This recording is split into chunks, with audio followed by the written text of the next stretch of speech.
Good evening from Wake Chapel at Wake Forest University in Winston-Salem, North Carolina. I'm Jim Lara of the NewsHour on PBS.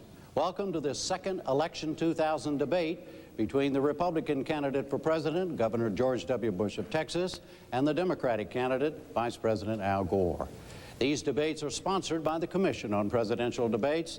The format and the rules are those negotiated by representatives of the two campaigns. Only the subjects tonight and the questions are mine. The format tonight is that of a conversation. The only prevailing rule is that no single response can ever exceed 2 minutes. The prevailing rule for the audience here in the hall is, as always, absolute quiet, please.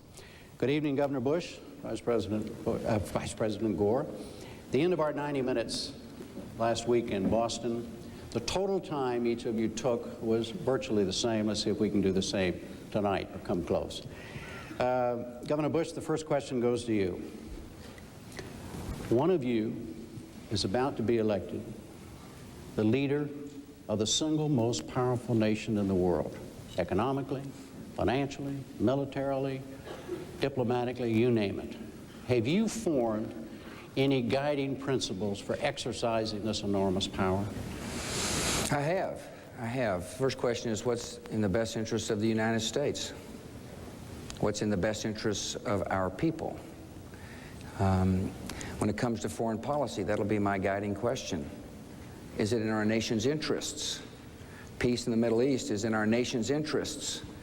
Having a hemisphere that is free for trade and peaceful is in our nation's interests. Strong relations in Europe is in our nation's interest. I've thought a lot about what it means to be the president. I also understand that an administration is not one person, but an administration is dedicated citizens who are called by the president to serve the country, to serve a cause greater than self. And so I've thought about an administration of people who represent all America, but people who understand my compassionate and conservative philosophy. I haven't started naming names except for one person, and that's Mr. Richard Cheney, who I thought did a great job the other night. He's a vice presidential nominee who represents, who I think people got to see why I picked him. He's a man of solid judgment, and he's going to be a person to stand by my side. One of the things I've done in Texas is I've been able to put together a good team of people. I've been able to set clear goals. The goals ought to be an education system that leaves no child behind, Medicare for our seniors, a Social Security system that's safe and secure, foreign policy that's in our nation's interest, and a strong military, and then bring people together to achieve those goals. That's what a chief executive officer does. So I've thought long and hard about the honor of being the President of the United States. Vice President Gore. Yes, Jim, I've thought a lot about that particular question, and I see our greatest national strength coming from what we stand for in the world. I see it as a question of values. It is a great tribute to our founders that 224 years later, this nation is now looked to by the peoples on every other continent and the peoples from every part of this earth as a kind of model for what their future could be. And I don't think that's just the kind of exaggeration that we take pride in as Americans. It's really true. Even the ones that sometimes shake their fists at us, as soon as they have a change that allows the people to speak freely, they're wanting to develop some kind of blueprint that will help them be like us more. Freedom, free markets, political freedom. So I think first and foremost, our power ought to be wielded in ways that form a more perfect union. The power of example is America's greatest power in the world. And that means, for example, standing up for human rights. It means addressing the problems of injustice and inequity along lines of race and ethnicity here at home. Because in all these other places around the world where they're having these terrible problems, when they feel hope, it is often because they see in us a reflection of their potential. So we've got to enforce our civil rights laws. We've got to deal with things like racial profiling. And we have to keep our military strong. We have the strongest military, and I'll do whatever is necessary if I'm president to make sure that it stays that way. But our real power comes, I think, from our values. Should the people of the world look at the United States, Governor, and say, should they fear us? Should they welcome our involvement? Should they see us as a friend, everybody in the world? How would you project us around the world as president? Well, I think they ought to look at us as a country that understands freedom, where it doesn't matter who you are or how you're raised or where you're from, that you can succeed. I don't think they ought to look at us with envy. It really depends upon how our nation conducts itself in foreign policy. If we're an arrogant nation, they'll resent us. If we're a humble nation but strong, they'll welcome us. And our nation stands alone right now in the world in terms of power, and that's why we've got to be humble, and yet project strength in a way that promotes freedom. So I don't think they ought to look at us in any way other than what we are. We're a freedom-loving nation, and if we're an arrogant nation, they'll view us that way. But if we're a humble nation, they'll respect us. A humble nation? I agree with that. I agree with that. I think that one of the problems that we have faced in the world is that we are so much more powerful than any single nation has been in relationship to the rest of the world than at any time in history that I know about anyway, that there is some resentment of U.S. power. So I think that the idea of humility is an important one. But I think that we also have to have a sense of mission in the world. And we have to protect our capacity to push forward what America's all about. That means not only military strength and our values, it also means keeping our economy strong. You know, in the last 2 decades ago, it was routine for leaders of foreign countries to come over here and say, you guys have got to do something about these horrendous deficits because it's causing tremendous problems for the rest of the world. And we were lectured to all the time. The fact that we have the strongest economy in history today is not good enough. We need to do more. But the fact that it is so strong enables us to project the power for good that America can represent. Does that give us, does our wealth, our good economy, our power bring with it special obligations to the rest of the world? Yes, it does. Take, for example, third world debt. I think we ought to be forgiving third world debt under certain conditions. I think, for example, if we're convinced that a third world country that's got a lot of debt would reform itself, that the money wouldn't go into the hands of a few but would go to help people, then I think it makes sense for us to use our wealth in that way. Or to trade debt for valuable rainforest lands. Makes eminent sense. Yes, we do have an obligation in the world, but we can't be all things to all people. We can help build coalitions, but we can't put our troops all around the world. We can lend money, but we've got to do it wisely. We shouldn't be lending money to corrupt officials. And so we got to be guarded in our generosity. Well, let's go through some of the specifics now. New question. Vice President Gore, the governor mentioned the Middle East. Here we're talking at this stage of the game about diplomatic power that we have. What do you think the United States should do right now to resolve that conflict over there? The first priority has to be on ending the violence, dampening down the tensions that have risen there. We need to call upon Syria to release the 3 Israeli soldiers who have been captured. We need to insist that Arafat send out instructions to halt some of the provocative acts of violence that have been going on. I think that we also have to keep a weather eye toward Saddam Hussein, because he's taking advantage of this situation to once again make threats, and he needs to understand that he's not only dealing with Israel, he's dealing with us if he is making the kind of threats that he's talking about there. The use of diplomacy in this situation has already, well, it goes hour by hour and day by day now. It's a very tense situation there. But in the last 24 hours, there has been some subsiding of the violence there. It's too much to hope that this is going to continue, but I do hope that it will continue. Our country has been very active with regular conversations with the leaders there, and we just have to take it day to day right now.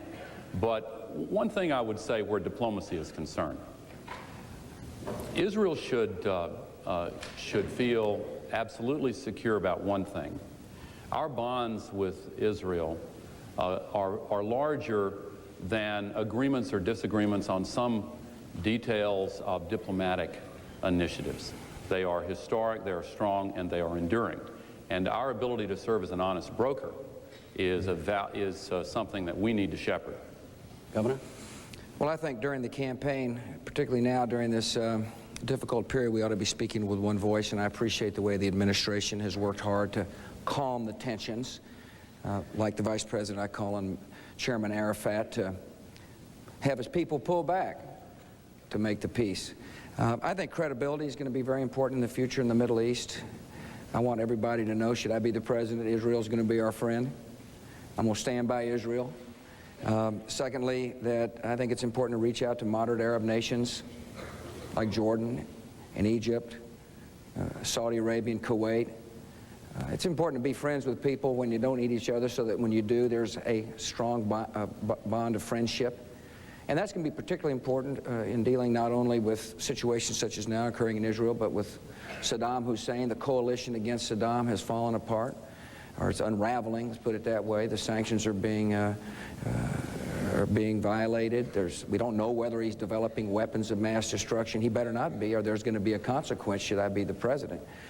But it's important to have credibility, and credibility is formed by being strong with your friends and resolute in your determination.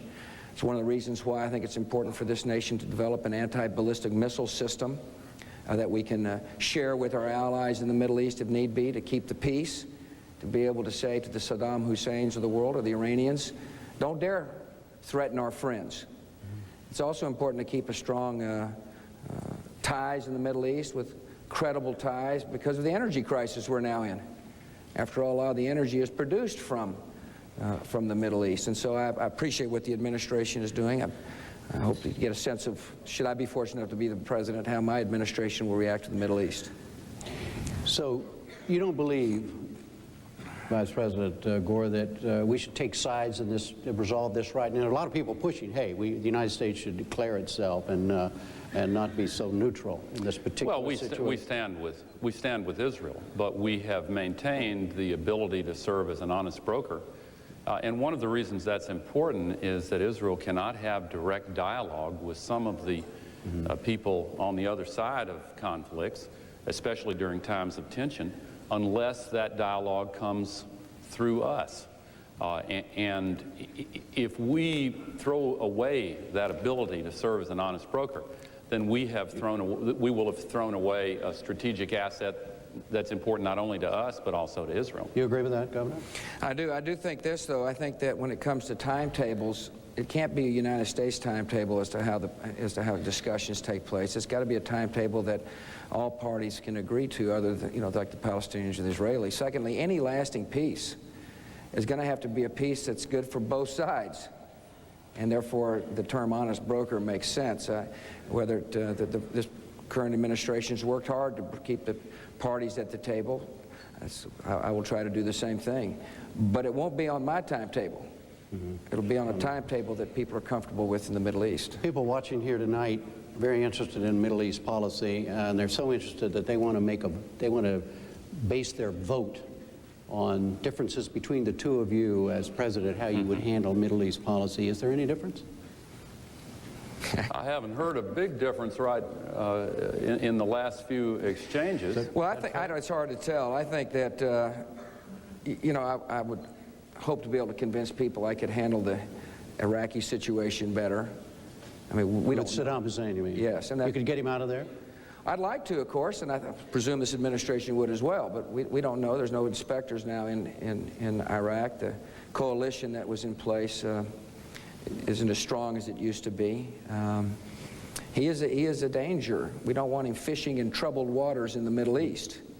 And it's going to be it's going to be important to rebuild that coalition to keep the pressure on him. You feel that is a failure of the Clinton administration? I do. Vice President? Well, when I got to be a part of the current administration, it was right after I was one of the few members of my political party to support former President Bush in the Persian Gulf War resolution.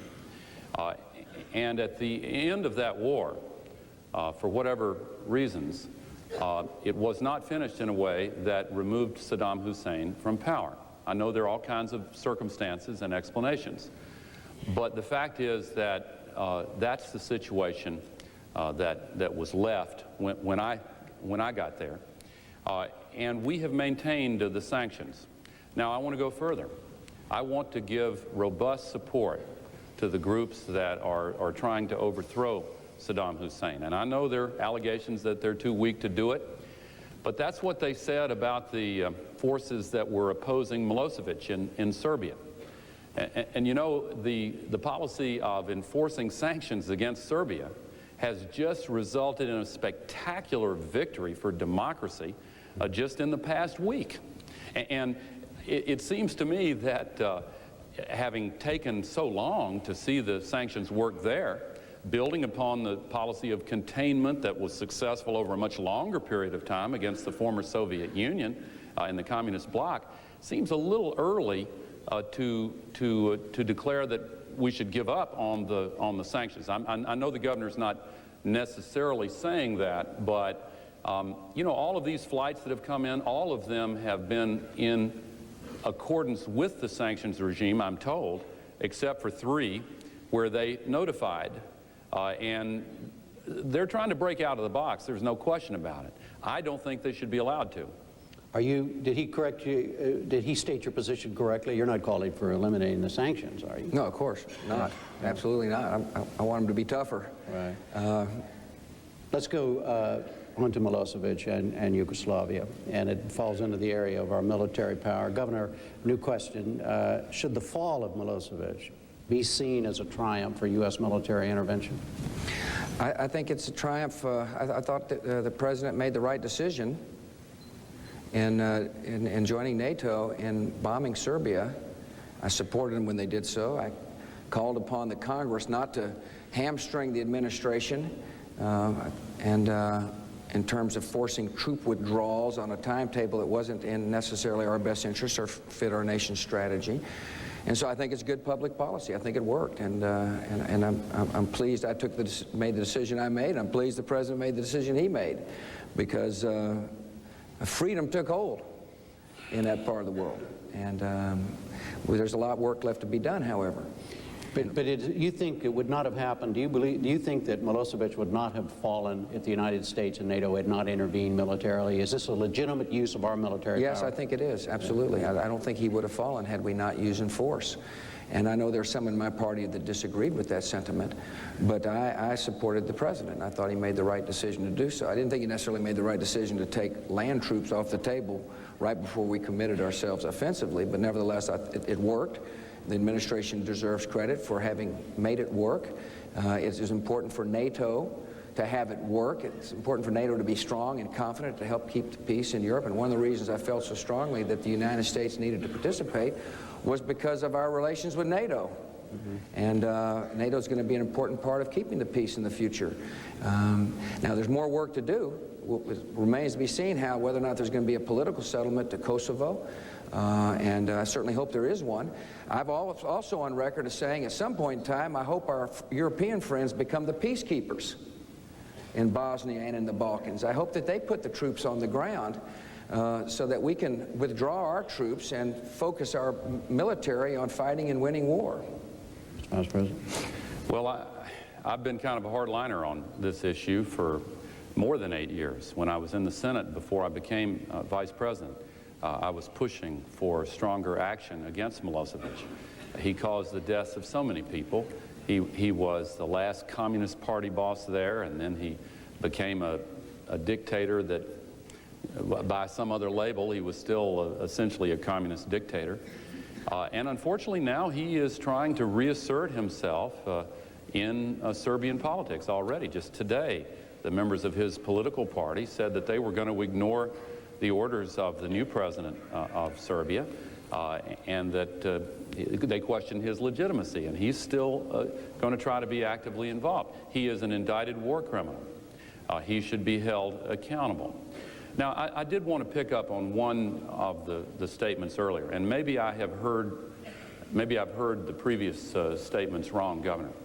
In some of the discussions we've had about when it's appropriate for the U.S. to use force around the world, at times the standards that you've laid down have given me the impression that if it's something like a genocide taking place, or what they called ethnic cleansing in Bosnia, that alone would not be, that wouldn't be the kind of situation that would cause you to think that the U.S. ought to get involved with troops. Now, there have to be other factors involved for me to want to be involved, but by itself, that to me can bring into play a fundamental American strategic interest, because I think it's based on our values. Now, have I got that wrong? Oh, I see. Okay, yeah. I'm trying to figure out who the questioner was. Right, If I think it's in our nation's strategic interests, I'll commit troops. I thought it was in our strategic interests to keep Milosevic in check because of our relations in NATO. And that's why I took the position I took.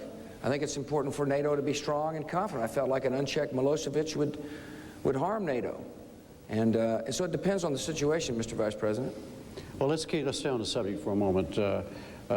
New question related to this. I figured this out. In the last 20 years, there have been 8 major actions involved in the introduction of U.S. ground, air, or naval forces. Let me name them: Lebanon, Grenada, Panama, the Persian Gulf, Somalia, Bosnia, Haiti, Kosovo. If you had been president, or any of those interventions, would any of those interventions not have happened? Can you run through the list again? Sure. Lebanon? I thought that was a mistake. Grenada? I supported that. Panama? I supported that one. Persian Gulf? Yes, I voted for it, supported it. Somalia? Well, of course, and that again, no, I think that was ill-considered. I did support it at the time. It was in the previous administration, in the Bush-Quayle administration. And I think in retrospect, the lessons there are ones that we should take very, very seriously. Bosnia? Oh, yes. Haiti? Yes. And then Kosovo. We Yes. talked about that. You want me to do it with you? Go through each one? No. You want to go, Lebanon? No, I'm fine. I'll make a couple Sure, of comments. absolutely, sure. Somalia started off as a humanitarian mission and then changed into a nation-building mission, and that's where the mission went wrong. The mission was changed, and as a result, our nation paid a price. And so I don't think our troops ought to be used for what's called nation-building. I think our troops ought to be used to fight and win war.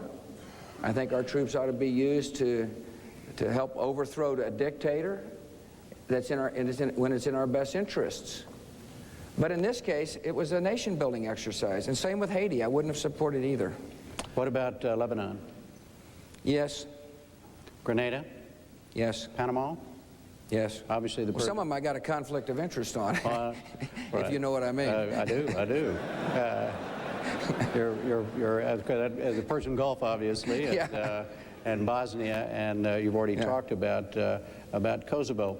But the reverse side of the question, Governor, that Vice President Gore mentioned, for instance, 600,000 people died in Rwanda in 1994. There was no U.S. intervention. There was no intervention from the outside world. Was that a mistake not to intervene? I think the administration did the right thing in that case. I do. It was a horrible situation. No one liked to see it on our TV screens, but it's a case where we need to make sure we've got a early warning system in places where there could be ethnic cleansing and genocide the way we saw it there in Rwanda. And that's a case where we need to use our influence to have countries in Africa come together and help deal with the situation. The administration, it seems like we're having a great love fest tonight, but the administration made the right decision on training Nigerian troops for situations just such as this in Rwanda. And so I thought they made the right decision not to send U.S. troops into Rwanda. Do you have any second thoughts on that, based on what you said a moment ago about genocide? And I'd like to come back to the question of nation building, but let me address this we'll do question that directly first. Fine. We did actually send troops into Rwanda to help with the humanitarian relief measures. My wife Tipper, who's here, actually went on a military plane with General Shalikashvili on one of those flights. But I think in retrospect, we were too late getting in there. We could have saved more lives if we had acted earlier. But I do not think that it was an example of a conflict where we should have put our troops in to try to separate the parties. For this reason, Jim, one of the criteria that I think is important in deciding when and if we should ever get involved around the world is whether or not, if our national security interest is involved, if we can really make the difference with military force, if we tried everything else, if we have allies. In the Balkans, we had allies, NATO, ready, willing, and able to go and carry a big part of the burden. In Africa, we did not. Now, our countries tried to create an Africa crisis response team there, and we've met some resistance. We have had some luck with Nigeria, but in Sierra Leone, and that now that Nigeria has become a democracy, we hope it stays that way, then maybe we can build on that. But because we had no allies, and because it was very unclear that we could actually accomplish what we would want to accomplish by putting military forces there, I think it was the right thing not to jump in, as heartbreaking as it was. But I think we should have come in much quicker with the humanitarian mission. so what would you say, Governor, to somebody who would say, hey, wait a minute, why not Africa? I mean, why the Middle East? Why the Balkans, but not Africa, when 600,000 people's lives are at risk? Well, I understand, and Africa's important, and we've got to do a lot of work in Africa to promote democracy and trade. And there's some, as the Vice President mentioned, Nigeria. It's a fledgling democracy. We've got to work with Nigeria. It's an important continent, but there's got to be priorities, and Middle East is a priority for a lot of reasons, as is Europe and the Far East and our own hemisphere, and those are my 4 top priorities should I be the president. It's not to say we won't be engaged, nor should we work hard to get other nations to come together to prevent atrocity. I thought the best example of a way to handle a situation was East Timor, when we provided logistical support to the Australians, support that only we can provide. I thought that was a good model. But we can't be all things to all people in the world, Jim. And I think that's where maybe the Vice President and I begin to have some differences. I am worried about overcommitting our military around the world. I want to be judicious in its use. You mentioned Haiti. I wouldn't have sent troops to Haiti. I didn't think it was a mission worthwhile. It was a nation-building mission. And it was not very successful. It cost us billions, a couple of billions of dollars, and I'm not so sure democracy's any better off in Haiti than it was before. Vice President Gore, do you agree with the governor's views on nation building and the use of our military for nation building as he described it and defined it? I don't think we agree on that. I would certainly also be judicious in evaluating any potential use of American troops overseas. I think we have to be very reticent about that. But look, Jim, the world is changing so rapidly. The way I see it, the world's getting much closer together. Like it or not, we are now, the United States is now the natural leader of the world. All these other countries are looking to us.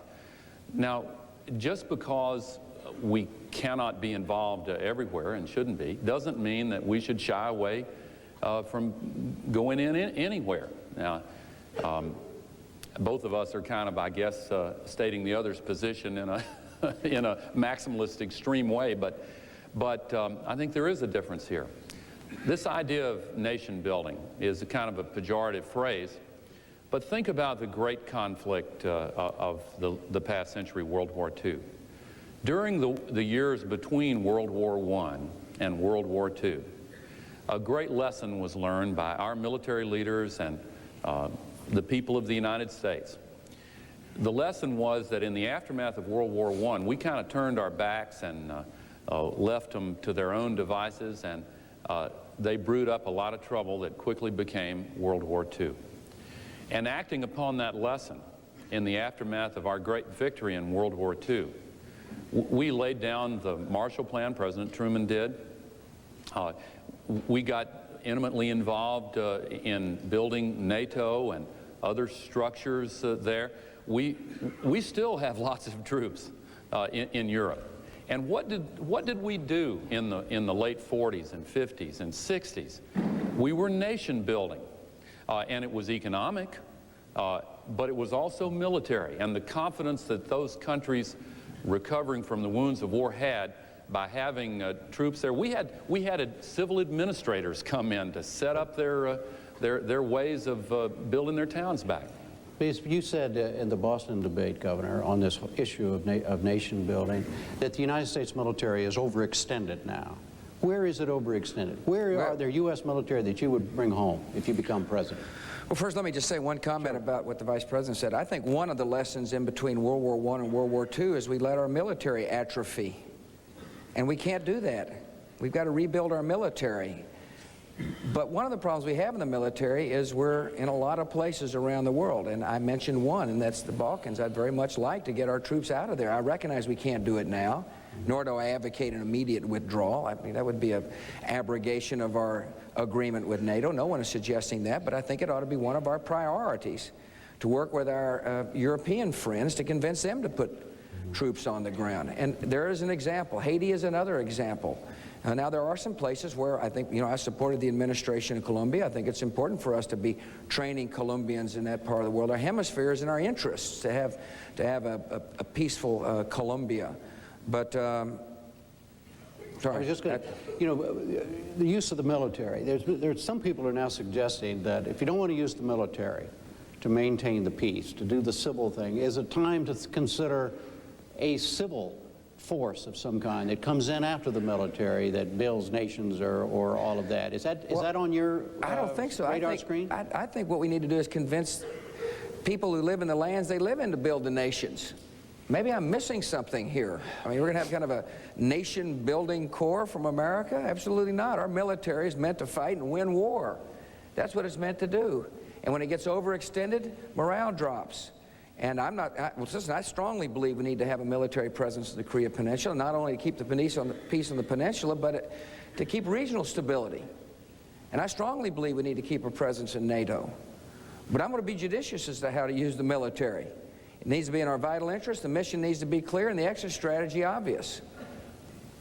Well, I don't disagree with that. I certainly don't disagree that we ought to get our troops home from places like the Balkans as soon as we can, as soon as the mission is complete.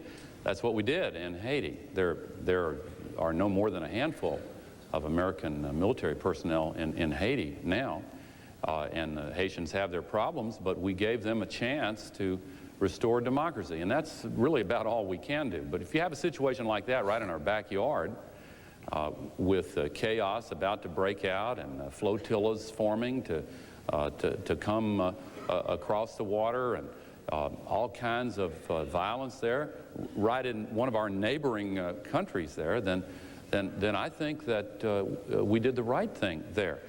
And as for this idea of nation building, the phrase sounds grandiose.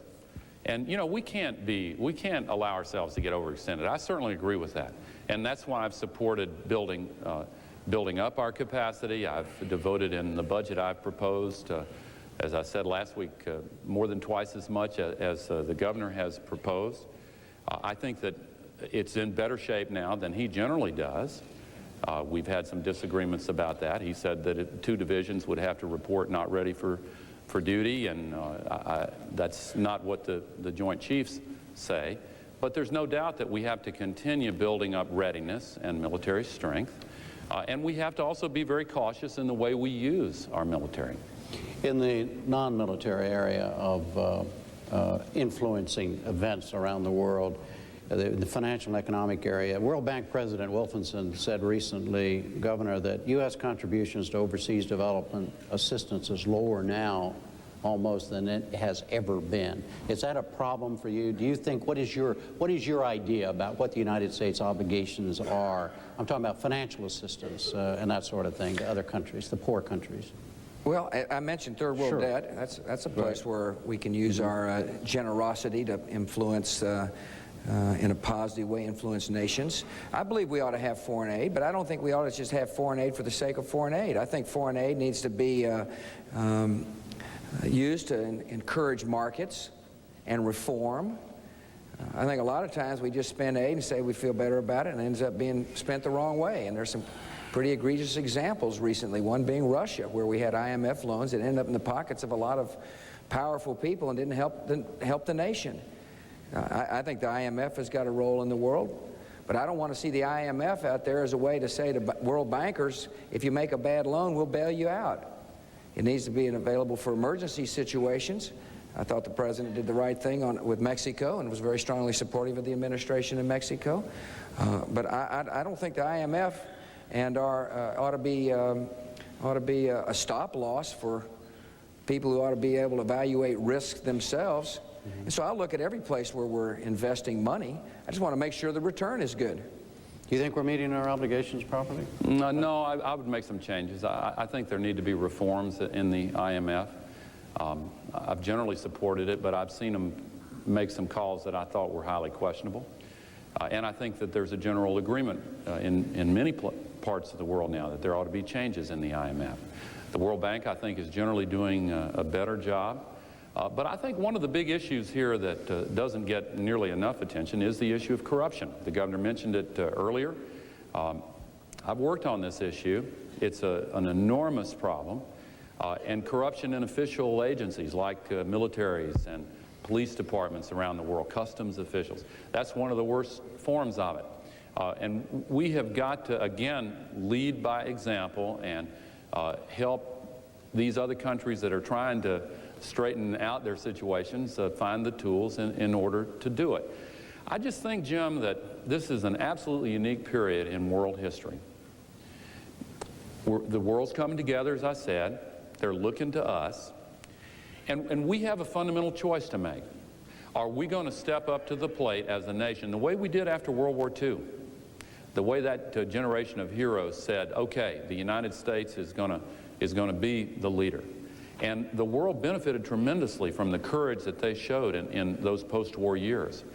I think that in the aftermath of the Cold War, it's time for us to do something very similar, to step up to the plate, to provide the leadership on the environment, leadership to make sure the world economy keeps moving in the right direction. Again, that means not running big deficits here and not squandering our surplus. It means having intelligent decisions that keep our prosperity going and shepherds that economic strength so that we can provide that leadership role. Yeah, let me comment on that. I'm not so sure the role of the United States is to go around the world and say this is the way it's got to be. We can help. And maybe it's just our difference in government, the way we view government. I mean, I want to empower people. I want to help people help themselves, not have government tell people what to do. I just don't think it's the role of the United States to walk into a country and say, we do it this way, so should you. And I think we can help. And I know we got to encourage democracy in the marketplaces. But take Russia, for example. We went into Russia, we said, here's some IMF money, and it ended up in Viktor Chernomyrdin's pocket and others. And yet we played like there was reform. The only people who are going to reform Russia are Russia. They're going to have to make the decision themselves.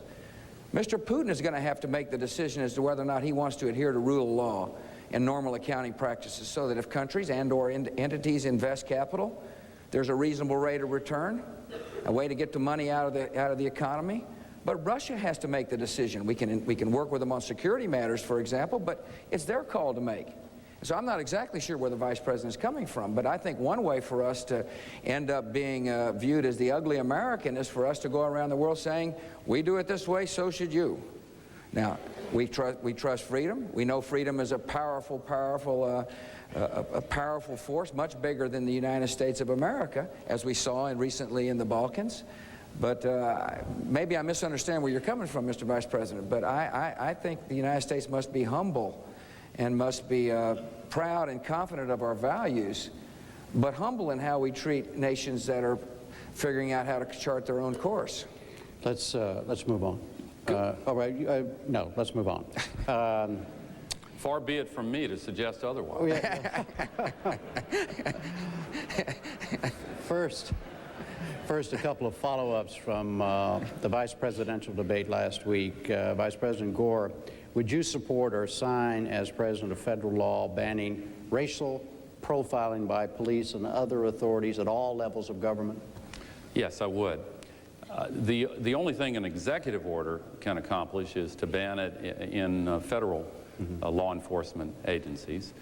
But I would also support a law in the Congress that would have the effect of doing the same thing.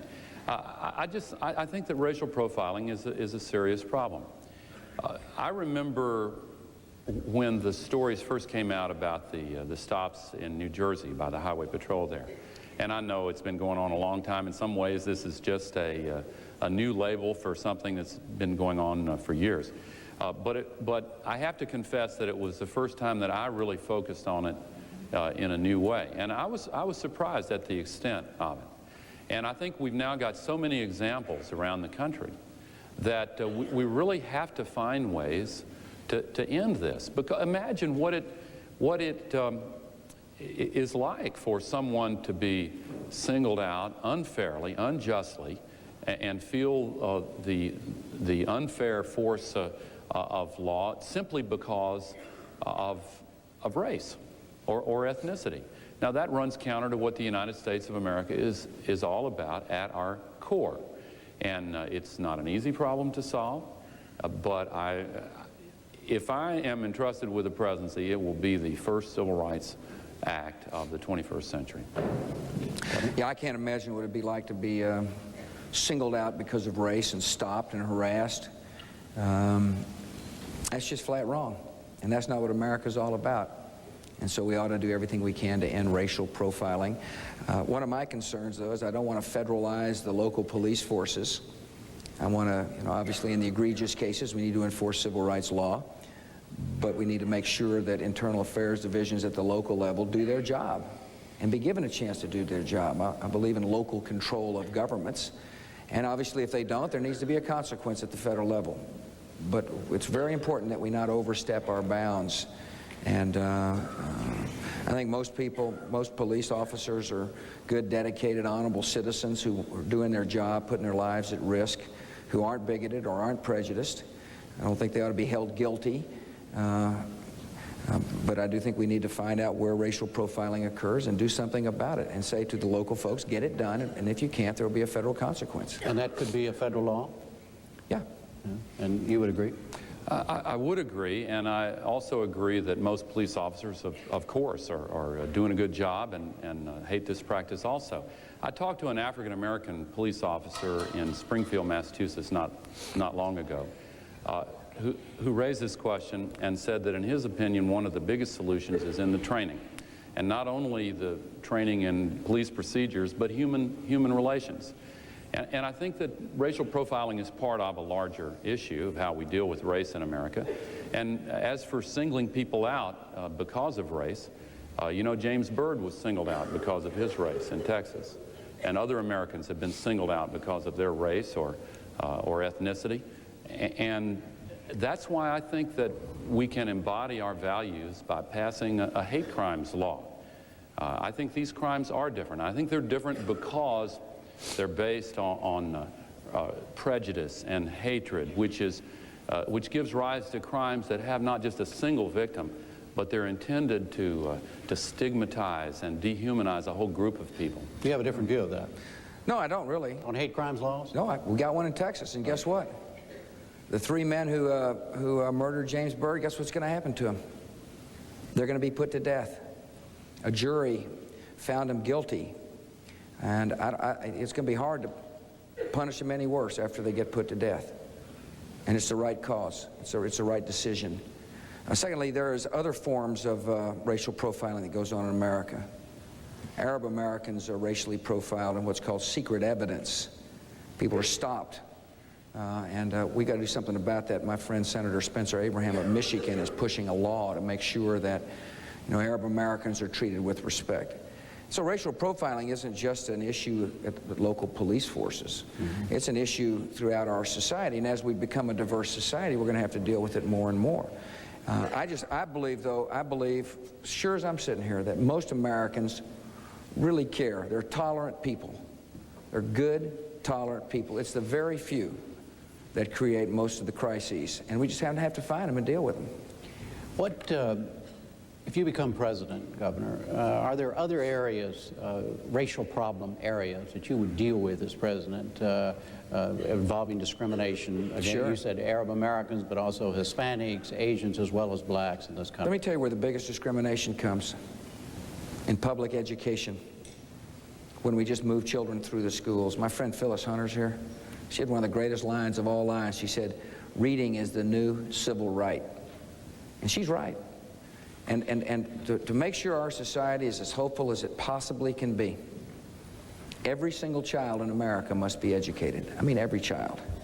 It starts with making sure every child learns to read. K-2 diagnostic testing, so we know whether or not there's a deficiency. Curriculum that works, and phonics needs to be an integral part of our reading curriculum. Intensive reading laboratories, teacher retraining. I mean, there needs to be a wholesale effort against racial profiling, which is illiterate children. We can do better in our public schools. We can close an achievement gap, and it starts with making sure we have strong accountability, Jim. One of the cornerstones of reform, and good reform, is to measure. Because when you measure, you can ask the question, do they know? Is anybody being profiled? Is anybody being discriminated against? It becomes a tool, a corrective tool.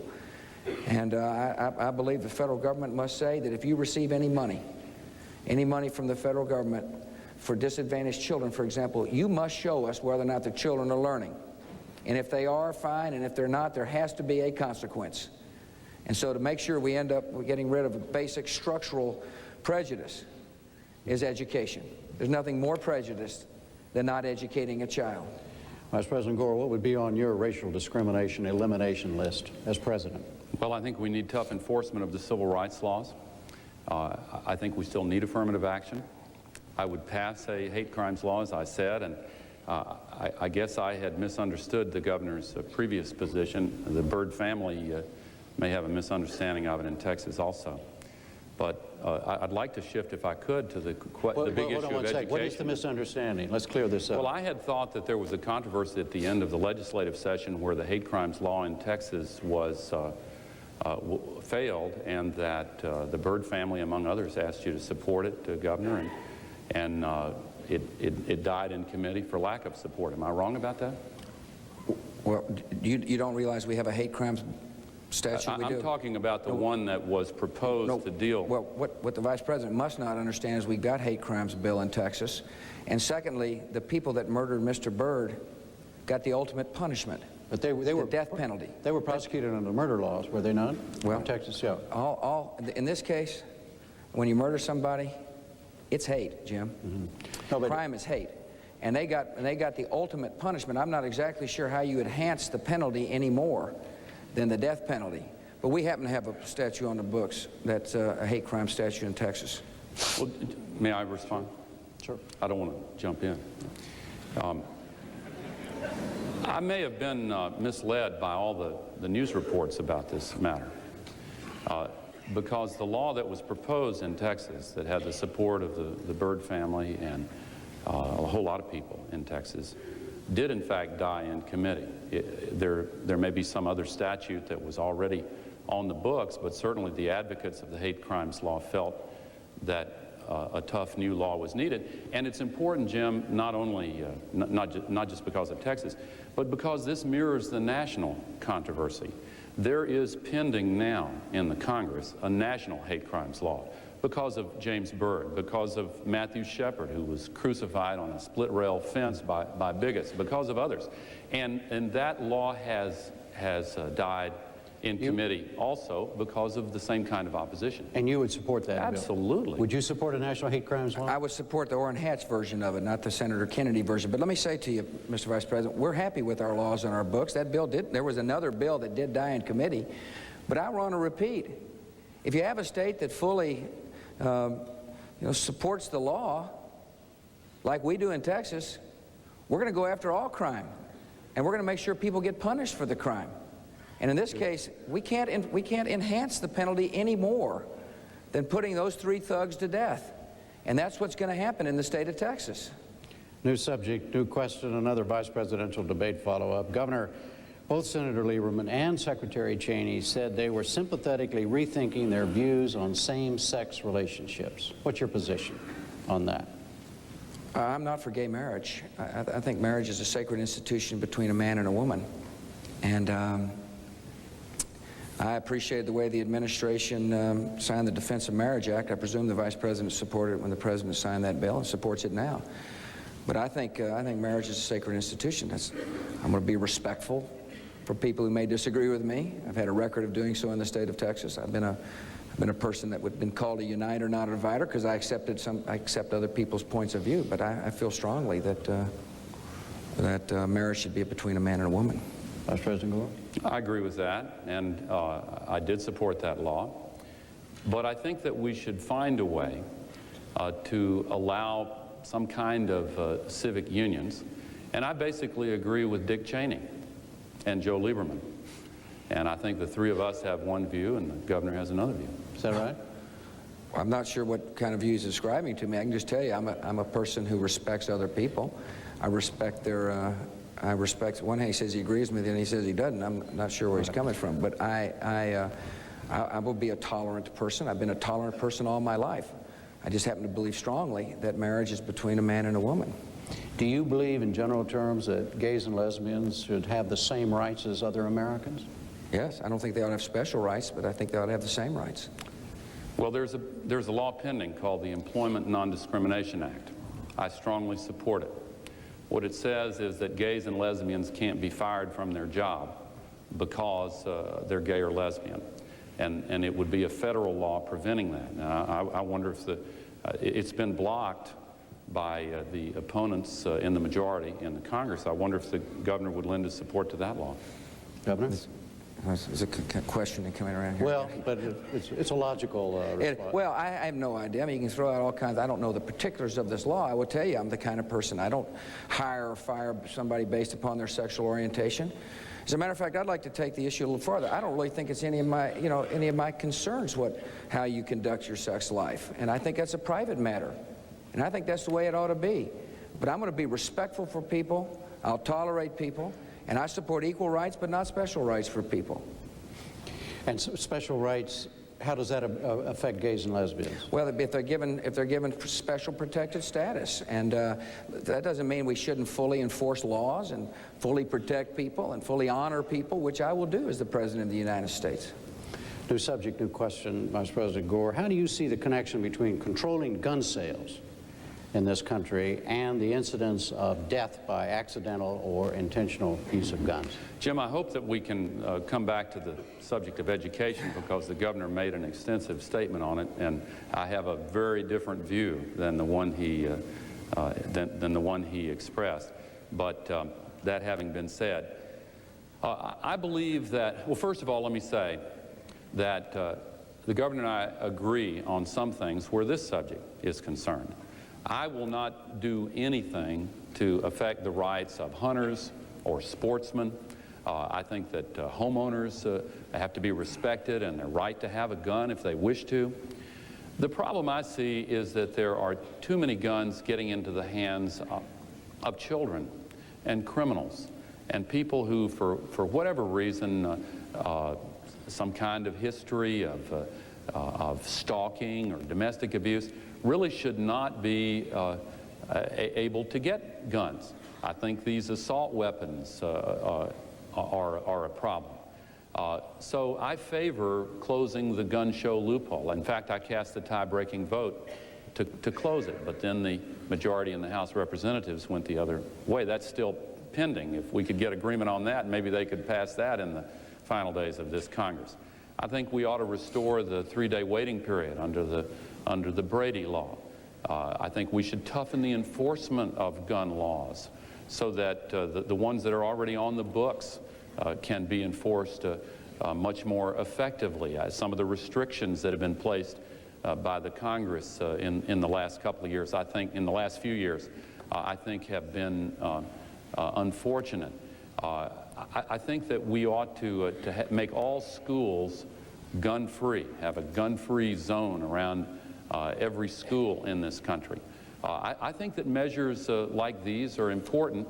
Child safety trigger locks on a mandatory basis, and others. Governor? Well, it starts with enforcing law. And we need to say loud and clear to somebody, if you're going to carry a gun illegally, we're going to arrest you. If you're going to sell a gun illegally, you need to be arrested. If you commit a crime with a gun, there needs to be absolute certainty in the law. And that needs to, the local law enforcement officials need help at the federal level. Need programs like Project Exile, where the federal government intensifies arresting people who illegally use guns. And we haven't done a very good job of that at the federal level recently. And I'm going to make it a priority. Secondly, I don't think we ought to be selling guns to people who shouldn't have them. That's why I support instant background checks at gun shows. One of the reasons we have an instant background check is so that we instantly know whether or not somebody should have a gun or not. In Texas, I try to do something innovatively, which is said, there's a lot of talk about trigger locks being on guns sold in the future. I support that. But I said, listen, if you want a trigger lock to make your gun safe, come and get one for free. And so we're distributing in our state of Texas for free. I think we ought to raise the age at which a juvenile can carry a handgun from 18 to 21. I disagree with the Vice President on this issue. He's for registration of guns. I think the only people who are going to show up to register or get a licensing, I guess licensing like a driver's license of a gun, the only people who are going to show up are law-abiding citizens. The criminal's not going to show up and say, hey, give me my ID card. It's the law-abiding citizens who will do that. And I don't think that's going to be an effective tool to keep our society safe. All right, so on guns, somebody wants to cast a vote based on your differences. Where are the differences? Well, I'm not for registration. I am for licensing by states of new handgun purchases. What's that mean? A photo license ID, like a driver's license for new handguns. And the Los Angeles... You would have to get the license, a photo ID to go in, and before you could buy the gun. Correct. All right. And who would issue the state? The state. I think states should do that for new handguns, because too many criminals are getting guns. There was a recent investigation of the number in Texas who were given concealed weapons permits in spite of the fact that they had records, and the Los Angeles Times spent a lot of ink going into that. But I am not for doing anything that would affect hunters or sportsmen, rifles, shotguns, existing handguns. I do think that sensible gun safety measures are warranted now. Look, this is in the aftermath of Columbine and Paducah and all of the places around our country where the nation has been shocked by these weapons in the hands of the wrong people. The woman who bought the guns for the two boys who did that killing at Columbine said that if she had to give her name and fill out a form there, she would not have bought those guns. That conceivably could have prevented that tragedy. Back to the question about the differences on gun control. What are they, Governor, from your point of view, between you and the Vice President? Well, I'm not for photo licensing, but let me say something about Columbine. All right. And listen, we got gun laws. He says we ought to have gun-free schools. Everybody believes that, and I'm sure every state in the union's got them. You can't carry a gun into a school, and there ought to be a consequence when you do carry a gun into a school. But Columbine spoke to a larger issue, and it's really a matter of culture. It's a culture that somewhere along the line we've begun to disrespect life. Where a child can walk in and kind of have their heart turned dark as a result of being on the internet and walk in and decide to take somebody else's life. And so gun laws are important, no question about it, but so is loving children and character education classes and faith-based programs being a part of after-school programs. Some desperate child, it needs to have somebody put their arm around and say, we love you. And so there's a society that of ours that's got to do a better job of teaching children right from wrong. And we can enforce law, but there seems to be a lot of preoccupation on, not necessarily in this debate, but just in general on law, But there's a larger law, love your neighbor like you'd like to be loved yourself, and that's where our society must head if we're going to be a peaceful and prosperous society. I also believe in the Golden Rule, and I agree with a lot of the other things that the governor has said. We do have a serious problem in our culture. Tipper and I have worked on the problem of violence and entertainment aimed at children. She's worked on it longer than I have, but I feel very strongly about that. And if I'm elected president, I will do something about that. But I think we have to start with better parenting. But I don't think that we can ignore the role played by guns.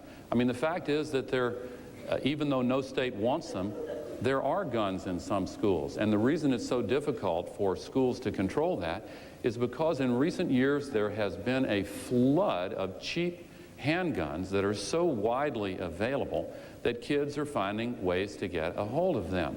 And I think that if you look at the situation as it exists here in the United States compared to any other country in the world, it seems to me pretty obvious that while we respect the rights of hunters and sportsmen, we do need some common sense gun safety steps to stem this flood of guns that are getting into the wrong hands. Yeah, no question about that, but there's also needs to be strong enforcement of the law. Some kid who feels like it doesn't matter where the gun comes from, it could be a cheap gun, expensive gun. What matters is something in this person's head says there's not going to be a consequence. So in my state, we toughened up the juvenile justice laws. We added beds. We're tough. We believe in tough love. We say if you get caught carrying a gun, you're automatically detained. And that's what needs to happen. And we've got laws. If laws need to be strengthened like instant background checks, that's important. New question. Okay. New question. As I was saying. Both of you, Governor, both of you have talked much about Medicare and health care for seniors. What about the more than 40 million younger Americans who do not have health insurance right now? What would you do about that? Well, I've got a plan to do something about that. It's to make health care affordable and available this way. First, there's some who should be buying health care who choose not to. There's some healthy... Some of the 40 million. Some of the healthy folks, right. Healthy young kids say, I'll never get sick, therefore I'm not going to don't need health care right now. And for those, what I think we need to do is to develop an investment type vehicle that would be an incentive for them to invest, like medical savings accounts with rollover capacity. In other words, you say to a youngster, it'll be in your financial interest to start saving for future illness.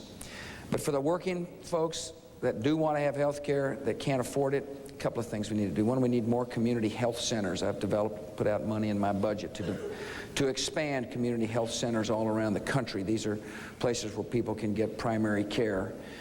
Secondly, and they're good. They're very important parts of the kind of the safety net of health care. Secondly, that you get a $2,000 rebate from the government if you're a family, $30,000 or less. It scales down as it gets higher, that you can use to purchase health care in the private markets. It'll be a huge down payment for a pretty darn good system if you convince states to allow states to allow the mother to match some of the children's health insurance money with it, to pool purchasing power. And to make health care more affordable, allow business associations like the National Federation of Independent Business or the Chamber of Commerce or the National Restaurant Association to write association plans across jurisdictional lines so that small businesses have got the capacity to have national pooling to drive the cost of insurance down. I think that's the very best way to go. It empowers people, it trusts people, it makes and it's a practical way to encourage people to purchase health care insurance. Vice President Gore? It's one of my top priorities, Jim, to give every single child in the United States affordable health care within the next 4 years. I'd like to see eventually in this country some form of universal health care, but I'm not for a government-run system. In fact, I'm for shrinking the size of government. I want a smaller and smarter government.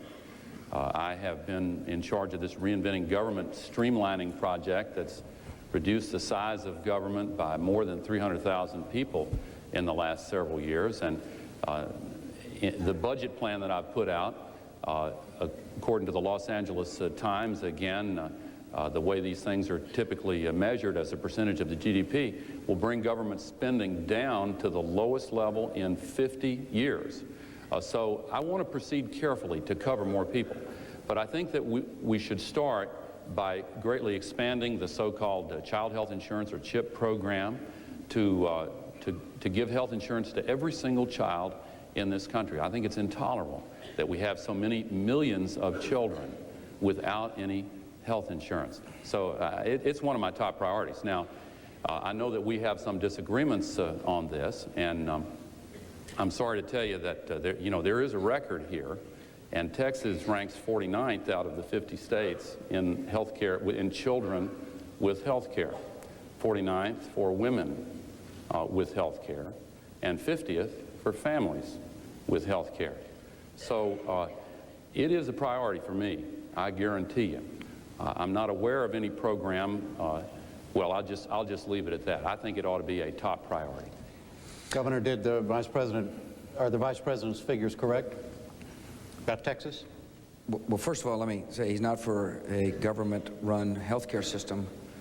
I thought that's exactly what he and Mrs. Clinton and them fought for in 1993, was a government-run health care system that was fortunately stopped in its tracks.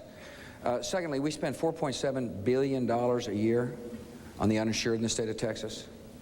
Our rate of uninsured, the percentage of uninsured in Texas has gone down, while the percentage of uninsured in America has gone up. Our CHIPS program got a late start because our government meets only 4 months out of every 2 years, Mr. Vice President. It may come for a shock for somebody who's been in Washington for so long, but actually limited government can work in the second largest state in the union, and therefore Congress passes the bill after our session in 1997 ended. We passed the enabling legislation in '99. We've signed up over 110,000 children to the CHIPS program. For comparable states our size, we're signing them up fast as any other state. And you can quote all the numbers you want, but I'm telling you, we care about our people in Texas. We spend a lot of money to make sure people get health care in the state of Texas, and we're doing a better job than they are at the national level for reducing uninsured. Is he right? Well, I don't know about all these percentages that he throws out, but I do know that I speculate that the reason why he didn't answer your question directly as to whether my numbers were right, the facts were right, about Texas ranking dead last in families with health insurance and 49th out of 50 for both children and women, is because those facts are correct. And as for why it happened, I'm no expert on the Texas procedures, but what my friends there tell me is that the governor opposed a measure put forward by Democrats in the legislature to expand the number of children that would be covered, and instead directed the money toward a tax cut, a significant part of which went to wealthy interests. He declared the need for a new tax cut for the oil companies in Texas an emergency need. And so the money was taken away from the CHIP program. And you don't have to take my word for this. There is now a federal judge's opinion about the current management of this program, ordering the state of Texas to do something. And you should read that judge's language about this. I believe there are 1.4 million children in Texas who do not have health insurance, 600,000 of whom, and maybe some of those have since gotten it, but as of a year ago, 600,000 of them were actually eligible for it, but they couldn't sign up for it because of the barriers that they had to Let's let the governor respond to that. Well, Are those numbers correct? Are his charges correct? If he's trying to allege that I'm a hard-hearted person and I don't care about children, he's absolutely wrong. We spend $4.7 billion a year in the state of Texas for uninsured people, and they get health care. Now, that's not the most efficient way to get people health care, but I want to remind you, the number of uninsured in America during their watch has increased. And so he can make any excuse he wants, but the facts are that we're reducing the number of uninsured as a percentage of our population, and as a percentage of the population is increasing nationally. But somehow the allegation that we don't care and we're going to give money for this interest or that interest and not for children in the state of Texas is just totally absurd. And let me just tell you who the jury is. The people of Texas. There's only been one governor ever elected to back-to-back 4-year terms, and that was me. And I was able to do so with a lot of Democrat votes, nearly 50% of the Hispanic vote, about 27% of the African-American vote, because people know that I'm a conservative person and a compassionate person. So we can throw all the kinds of numbers around. I'm just telling you, our state comes together to do what's right. We come together, both Republicans and Democrats. Let me put that directly to you, Vice President Gore. The reason you brought this up is that, are you suggesting that those numbers and that record will reflect the way Governor Bush will operate in this area of health insurance as president? Yes, yes, but it's not a statement about his heart. I don't claim to know his heart. I think he's a good person.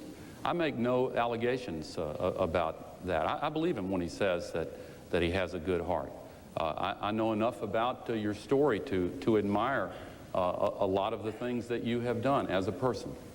But I think it's about his priorities. And let me tell you exactly why I think that the choice he made to give a tax cut for the oil companies and others before addressing this. I mean, if you were the governor of a state that was dead last in health care for families, and all of a sudden you found yourself with the biggest surplus your state had ever had in its history, wouldn't you want to maybe use some of it to climb from 50th to, say, 45 or 40 or something, or maybe better?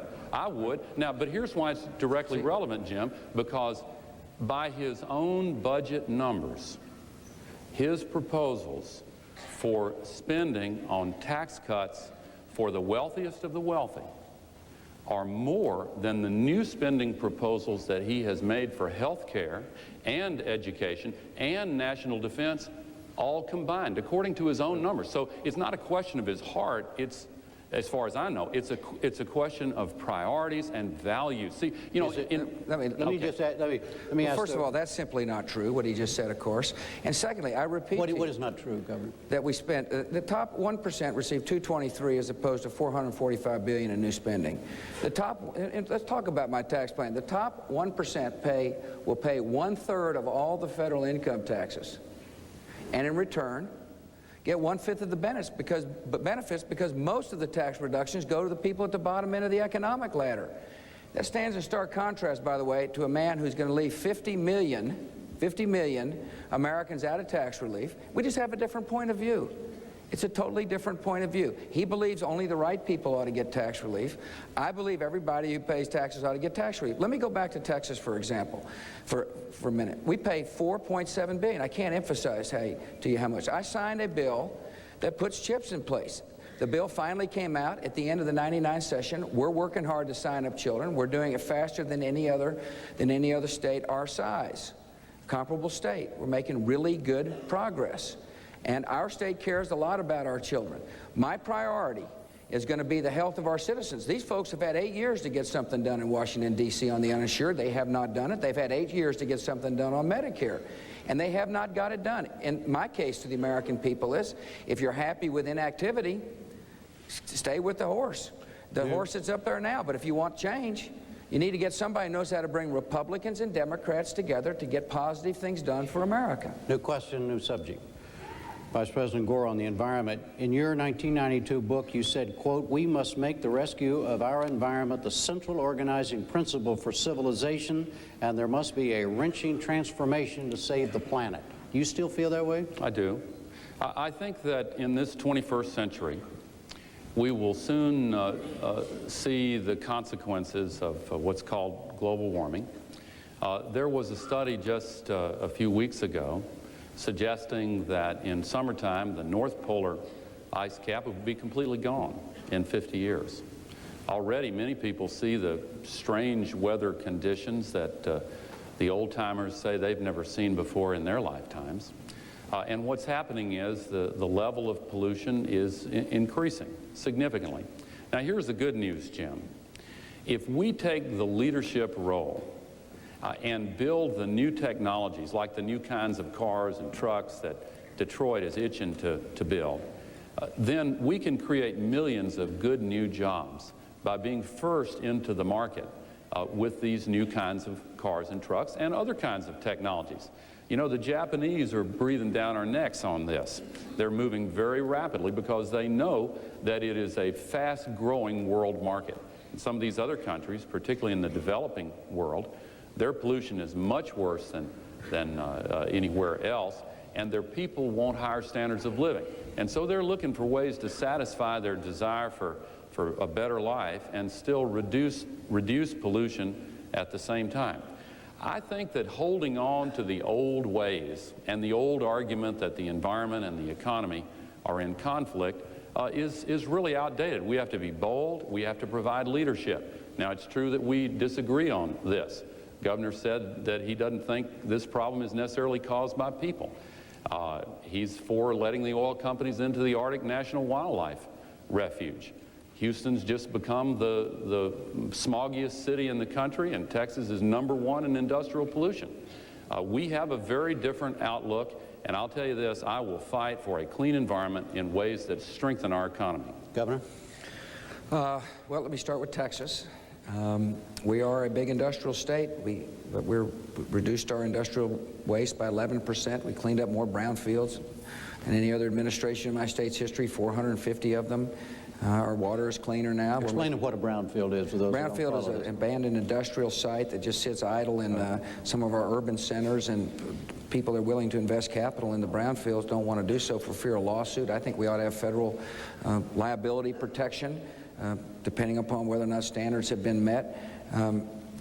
Book you mentioned that Vice President Gore wrote, he also called for taxing big energy taxes in order to clean up the environment. And now that the energy prices are high, I guess he's not advocating those big energy taxes right now. I believe we ought to fully fund the Land and Water Conservation Fund with half the money going to states, so states can make the right decisions for environmental quality. I think we need to have clean coal technologies. I've proposed $2 billion worth. By the way, I just found out the other day an interesting fact that there's a National Petroleum Reserve right next to Prudhoe Bay that your administration had opened up for exploration in that pristine area. And it was a smart move because there's gas reserves up there. We need gas pipelines to bring the gas down. Gas is a clean fuel that we can burn to. We need to make sure that if we decontrol our plants, that there's mandatory that the plants must conform to clean air standards, the grandfathered plants. That's what we did in Texas. No excuses. I mean, you must conform. Now, those are practical things we can do. But it starts with working a collaborative effort with states and local folks. You know, if you own the land, every day is Earth Day. And people care a lot about their land and care about their environment. Not all wisdom is in Washington, D.C. on this issue. Where do you see the basic difference, in very simple terms, in 2 or 3 sentences, between you and the governor on the environment? If the voter wants to make a choice, what is it? I'm really strongly committed to clean water and clean air and cleaning up the new kinds of challenges like global warming. He's right that I'm not in favor of energy taxes.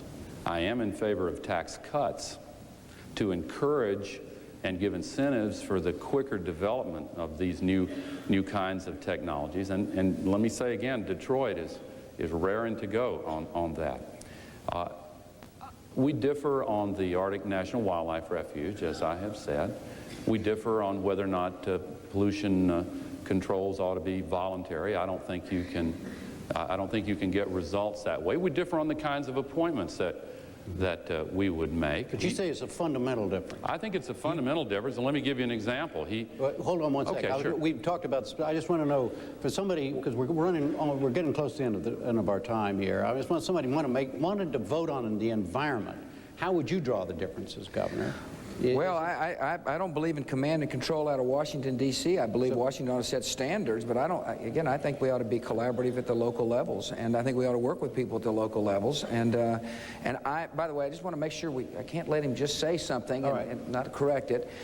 The electric decontrol bill that I fought for and signed in Texas has mandatory emission standards, Mr. Vice President, and that's what we ought to do at the federal level when it comes to grandfathered plants for utilities. I think there's a difference. I think, for example, when they took 40 million acres of land out of circulation without consulting local officials, I thought that was That's out in the West. out in the West, yeah. And so, on the logging issue, that's not the way I would have done it. Perhaps some of that land needs to be set aside, but I certainly would have consulted with governors and elected officials before I would have acted unilaterally.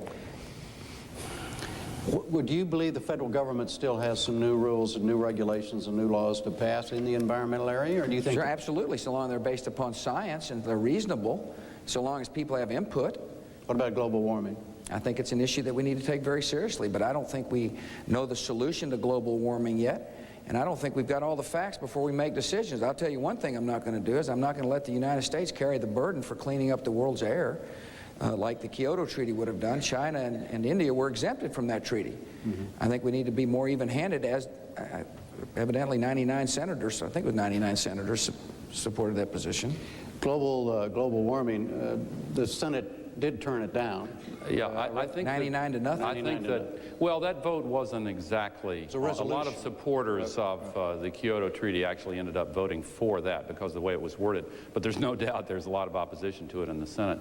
I'm not for command and control techniques either. I'm for working with the groups, not just with industry, but also with the citizens groups and local communities to control sprawl in ways that the local communities themselves come up with. But I disagree that we don't know the cause of global warming. I think that we do. It's pollution, carbon dioxide and other chemicals that are even more potent, but in smaller quantities that cause this. Look, the world's temperature is going up, weather patterns are changing, storms are getting more violent and unpredictable, and what are we going to tell our children? And I'm a grandfather now. I want to be able to tell my grandson when I'm in my later years that I didn't turn away from the evidence that showed that we were doing some serious harm. In my faith tradition, it's written in the book of Matthew, where your heart is, there is your treasure also. And I believe that we ought to recognize the value to our children and grandchildren of taking steps that preserve the environment in a way that's good for them. Yeah, I agree. I think there's been some of the scientists, I believe, Mr. Vice President, haven't they been changing their opinion a little bit on global warming? A profound scientist recently made a difference. Both of you now have violated, excuse me, both of you have now violated your own rules. Hold that thought. I've been trying so hard not to. I know, but you're not, under your all's rules, you are not allowed to ask each other a question. I let you do it a moment ago. Twice. Now you just, twice, sorry, okay. That's an interruption. That's an interruption, okay. But anyhow, you just did it, so now we're not quite even. That's all right, it's okay. I apologize, Mr. Vice President, but... No, you're not allowed to do that either, see? No, I'm sorry, go ahead, finish your thought. People care about these things, I've found. Of course they care about it. Yeah. Oh, you mean the rules? Right, yeah, exactly right. Go ahead, sir. What the heck? Yeah. Of course there's a lot of, I mean, look, global warming needs to be taken very seriously, and I take it seriously. But science, there's differing opinions, and before we react, I think it's best to have the full accounting, the full understanding of what's taking place. And I think to answer your question, I think both of us care a lot about the environment. We may have different approaches. We may have different approaches in terms of how we deal with local folks. I mean, I just cited an example of the administration just unilaterally acting without any input. And I remember you gave a very good answer in New Hampshire about the White Mountains, about how it's important to keep that collaborative effort in place. I feel very strongly the same place. It certainly wasn't the attitude that took place out west, however. New question. Yes. Last question for you, Governor, and this flows somewhat out of the Boston debate. You, your running mate, your campaign officials have charged that Vice President Gore exaggerates, embellishes, and stretches the facts, etc. Do you believe these are serious issues? This is a serious issue that the voters should use in deciding which one of you two men to vote for on November 7th? Well, we all make mistakes. I've been known to mangle a syllable or two myself, you know. But if you know what I mean. I think credibility is important.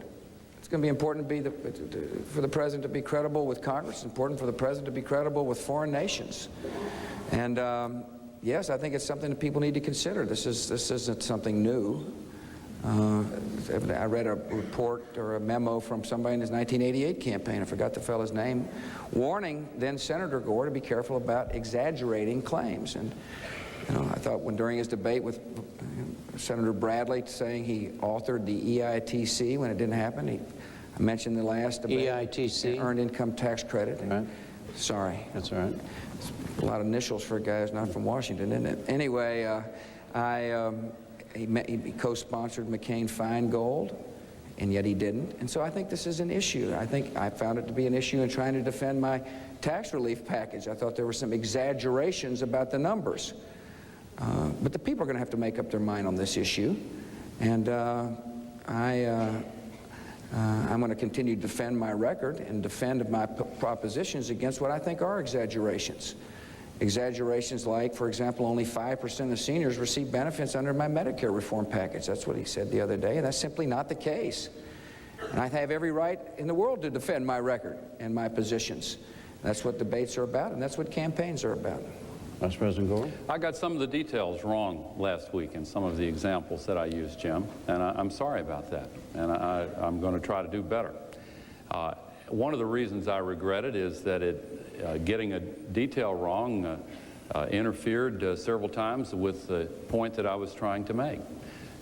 However many days that young girl in Florida stood in her classroom, however long, even if it was only one day, doesn't change the fact that there are a lot of overcrowded classrooms in America, and we need to do something about that. There are seniors who pay more for their prescriptions than a lot of other people, more than their pets sometimes, more sometimes than people in foreign countries. And we need to do something about that. Not with a measure that leaves the majority of them without any real basic help until the next president's term of 4 years is over, but right away. And that means doing it under the Medicare program. I can't promise that I will never get another detail wrong. I can promise you that I will try not to, and hard. But I will promise you this with all the confidence in my heart and in the world, that I will do my best. If I'm elected president, I'll work my heart out to get the big things right for the American people. Does that resolve the issue, Governor? That's going to be up to the people, isn't it? Oh, does it resolve it for you? I mean, depends on what he says in the future in the campaign. But your folks are saying some awful things, and well, I hope they're not awful things. Well, I think they may be using the man's own words. No, I mean what I mean is you're calling him a serial exaggerator. I don't believe I've used those words. No, but your campaign has. Maybe they have. Your campaign officials have, and your campaign officials, Mr. Vice President, are now calling the governor a bumbler. Wait a minute. I mean, my point is, is this? I don't use language like that, and I don't think that we should. It's in your commercial. I understand. I haven't seen that in my commercial. Yeah. You haven't seen the commercial? And I think that I think the point of that is that anybody would have a hard time trying to make a tax cut plan that's so large that would put us into such big deficits that gives almost half the benefits to the wealthiest of the wealthy. I think anybody would have a hard time explaining that clearly in a way that makes sense to the average person. That's the kind of exaggeration I was just talking about.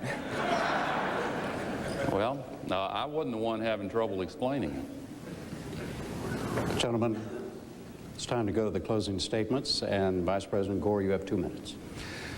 Jim, one of the issues that I would like to close with in my statement is education, because it's an example of the overall approach that I think is important.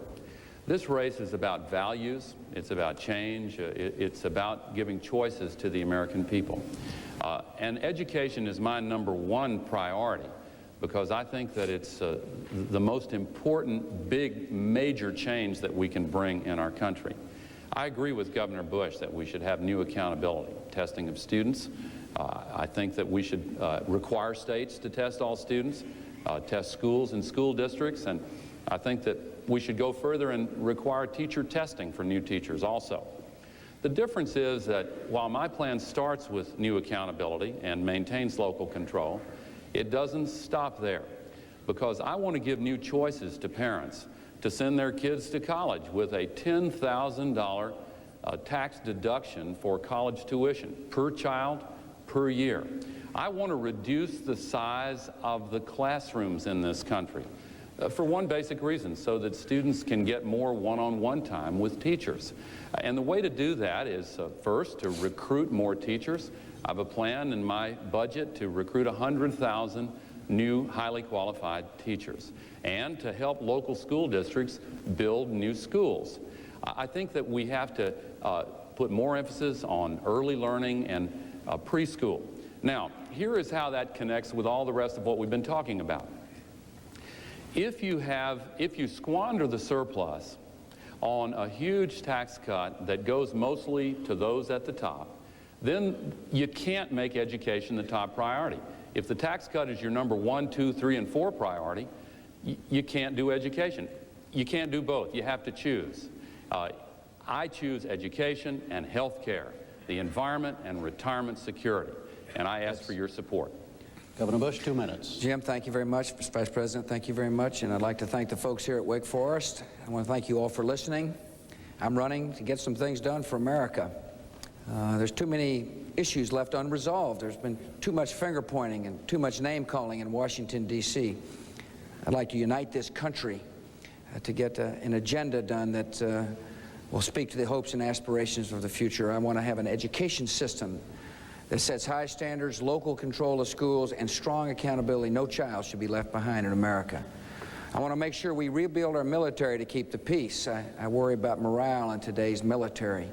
The warning signs are clear. It's time to have a new commander-in-chief who will rebuild the military, to pay our men and women more and make sure they're housed better and have a focused mission for our military. Once and for all, I want to do something about Medicare. The issue's been too long on the table because it's been a political issue. It's time to bring folks together to say that all seniors will get prescription drug coverage. I want to do something about Social Security. It's an important priority because now's the time to act. And we're going to say to our seniors, our promises we've made to you will be promises kept. But younger workers, in order to make sure the system exists tomorrow, younger workers ought to be able to take some of your own money and invest it in safe securities to get a better rate of return on that money. And finally, I do believe in tax relief. I believe we can set our priorities. I don't believe like the Vice President does in huge government. I believe in limited government. And by having a limited government and a focused government, we can send some of the money back to the people who pay the bills. I want to have a tax relief for all people who pay the bills in America, because I think you can spend your money more wisely than the federal government can. Thank you for listening. I'm asking for your vote. And God bless. And we will return next Tuesday night, October 17th, from Washington University in St. Louis for the third and final debate. Thank you, Vice President Gore, Governor Bush. See you next week. For now, from Winston-Salem, I'm Jim Lara. Thank you and good night. Good night.